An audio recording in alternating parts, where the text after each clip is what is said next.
Assalamualaikum warahmatullahi wabarakatuh. Kami dari kelompok 2 akan membahas korupsi pada PT Adam Air. Pada bulan April 2008, kasus kebangkrutan yang ditangani oleh Pengadilan Niaga Jakarta Pusat adalah putusan pilot terhadap PT Adam Sky Connection Airlines. Selanjutnya disebut Adam Air sebuah perusahaan jasa penerbangan di Indonesia. Berdasarkan permohonan pilot yang dilakukan oleh beberapa krediturnya, permohonan tersebut dia lakukan karena adanya kekhawatiran pada para kreditur atas kemampuan Adam Air dalam melaksanakan pengembalian utangnya sehubungan dengan kinerja yang terus memburuk selama 1 tahun terakhir. Masa operasionalnya yang ditandai dengan kejadian-kejadian penting. Berikut peristiwa jatuhnya dan hilangnya pesawat Adam Air Boeing 737-400 di perairan Majene, Sulawesi Barat, yang menyebabkan tewasnya seluruh penumpang pesawat tersebut pada tanggal 1 Januari 2007, yang menurunkan kepercayaan publik pada kualitas keselamatan penerbangan Indonesia. Penjelasan kronologi kasus tersebut. Kasus itu bermula dari investasi PT GTS dan PT BSP ke Adam Air pada Mei 2007 lalu. Saat itu PT GTS yang merupakan anak perusahaan pengusaha Haritanu Sudibyo menggelontorkan dana segar senilai 157,5 miliar dengan sejumlah hak dan kewajiban berdasarkan akta notaris. Keuangan PT Adam Air saat itu mengaku baik-baik saja. Namun, di tengah jalan masalah mulai muncul. Pada 2008 Februari, PT GTS memperoleh fakta bahwa ada sejumlah kejanggalan di tubuh maskapai Adam Air. Fakta itu didasarkan laporan keuangan Adam Air yang diaudit akuntan pada publik tahun 2006, misalnya soal uang kas di bank senilai 132 miliar, dana pembelian spare part senilai 120 miliar, pembayaran pajak senilai 15,2 miliar, pertanggungan jawaban selisih penjualan tiket yang mencapai 32 miliar, selisih pendapatan kargo hingga 40 miliar, hingga soal rendahnya kualitas rekrutmen pilot. Untuk spare part saja mereka pakai yang tanpa sertifikat, ujar pengacara sambil membagikan fotokopian inter-office letter tertanggal 28 Juni 2007 di dalam surat yang ditandatangani oleh Lisa Poi. Itu ditulis adanya permohonan tambahan 600 US dollar untuk pembelian spare part tanpa sertifikat dari seorang yang bernama John Henry. Tak heran pesawat Adam Air hilang dan jatuh. Selanjutnya yang dilaporkan adalah ada 4 pendiri Adam Air, termasuk 3 direksi dari luar. Mereka yang berasal dari PT GTS. Mereka adalah Adam Aditya Suherman selaku direktur utama, Sandra Eng sebagai wakil komite utama, Yudi Suherman sebagai direktur bagian komersial dan IT, serta Gunawan Suherman sebagai komisaris. Sandra Eng diduga menggelapkan dana perusahaan dengan memasukkan uang ke rekening lain senilai 2,1 triliun lebih. Sementara jumlah aset barang yang masih tersimpan di sejumlah tempat juga lumayan besar, terdiri dari berbagai spare part mobil, ban pesawat, dan sebagainya. Ban dan alat teknik di Operation Center sekitar 5 miliar. Bagian terbesar adalah alat ground service equipment sebesar 20-an miliar. Spare part di main store ada 2 versi. Di kalangan karyawan, sosok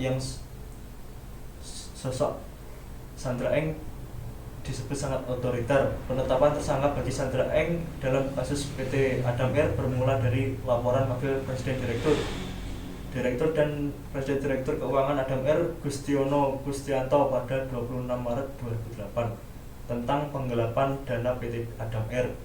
Laporan itu menyebutkan adanya dugaan penyimpangan dana sekitar 2,1 triliun di Adam Air. Dana itu terdiri dari kas senilai 130 miliar, suntikan modal sebesar 157,5 miliar, dan pendapatan operasional sebesar 1,8 triliun. Sementara uang kas dan bank sebesar 132 miliar juga tidak jelas penggunaannya. Saya lanjutkan, red flag atau fraud detection dan penggelapan lain yang dituduhkan kepada Sandra Eng dan anak-anaknya itu diantaranya yang meliputi pembelian spare part sebesar 120 miliar rupiah yang tidak dapat dipertanggungjawabkan karena tidak ada bukti pembelian. Laporan pembelian aktiva tetap senilai 55 miliar yang tidak pernah terlihat fisiknya dan tidak ada bukti-bukti pembelian. Tagihan dari PT Jasa Harja sebesar 16,3 miliar yang belum tercatat pembayarannya. Begitu juga dengan tagihan dari PT Angkasa Pura senilai 669 juta rupiah dan 601 US dollar dari PT Garuda Maintenance Facility yang belum jelas pembayarannya. Selisih hasil penjualan tiket Adam Air pada bulan Agustus 2007 sampai Januari 2008. Fakta penjualan tercatat 1,7 miliar, tapi yang tidak dilaporkan dan dimasukkan ke kas hanya 1,1 miliar sehingga terjadi selisih senilai 6 miliar. Tidak ada laporan pertanggungjawaban pembuatan tiket free of charge sebanyak 27.834 pada tahun 2007. Pemasukan angkutan kargo periode Agustus 2007 sampai Februari 2008 diperhitungkan nilainya mencapai 61,3 miliar. Namun uang yang masuk ke kas perusahaan hanya senilai 21 miliar rupiah sehingga terjadi selisih 40,3 miliar yang tidak dipertanggungjawabkan. Penggunaan kartu kredit atas nama pribadi pada periode Januari 2007 sampai Januari 2008 sebanyak 2.071 miliar yang dibebankan kepada perusahaan Adam Air. Laporan keuangan tahun 2006 telah dipakai untuk mendapatkan persetujuan perpanjangan atas kredit modal kerja senilai 50 miliar rupiah dari BRI. Selanjutnya, solusi dari kasus tersebut adalah yang pertama, penguatan pengawasan dan pengendalian, yaitu memperbaiki sistem pengendalian dan pengawasan dapat membantu mengurangi kekurangan dalam sistem akuntabilitas serta membantu mengurangi kekurangan dalam sistem pengendalian manajemen. Penggunaan pengawasan intern. Memperkuat pengawasan intern dapat membantu mengurangi praktik korupsi. Hal ini dapat dilakukan melalui penggunaan pengawasan intern yang memperkuat tata ketataan dalam organisasi serta memperkuat keteladanan kepemimpinan. Penggunaan konsultasi. Memperkuat penggunaan konsultasi dapat membantu mengurangi praktek korupsi. Hal ini dapat dilakukan melalui penggunaan konsultasi yang meningkatkan integritas kepemimpinan serta menaati peraturan dalam organisasi.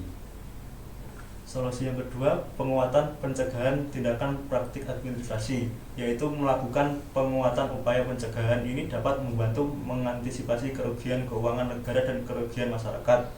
Maladministrasi adalah tindakan yang mengakibatkan kerugian dan korupsi adalah butuh dari maladministrasi. Penggunaan audit internal yaitu memperkuat pengawasan internal dapat membantu mengurangi praktik korupsi. Hal ini dapat dilakukan melalui penggunaan pengawasan internal yang memperkuat tata ketataan dalam organisasi serta memperkuat keteladanan kepemimpinan. Selanjutnya kesimpulan korupsi terhadap Adam Air adalah bahwa perusahaan ini melakukan pelanggaran etika bisnis dalam pengelolaan perusahaan. Dilaporkan ada beberapa kegiatan pengoperasian pesawat udara yang tidak dijalankan sesuai dengan company operation manual, pelatihan sumber daya manusia yang tidak dilaksanakan sesuai company training program, dan pelaksanaan perawatan yang tidak sesuai company maintenance manual. Selain itu terdapat pelanggaran etika profesi akuntan PT Adam Sky Connection Airlines yang terjadi karena penyalahgunaan dan penggelembungan dana, sehingga terjadi pemalsuan laporan keuangan PT Adam Air yang diaudit akuntan publik pada tahun buku 2006. Sekian pembahasan kasus korupsi Adam Air dari kelompok 2. Saya ucapkan terima kasih. Wassalamualaikum warahmatullahi wabarakatuh.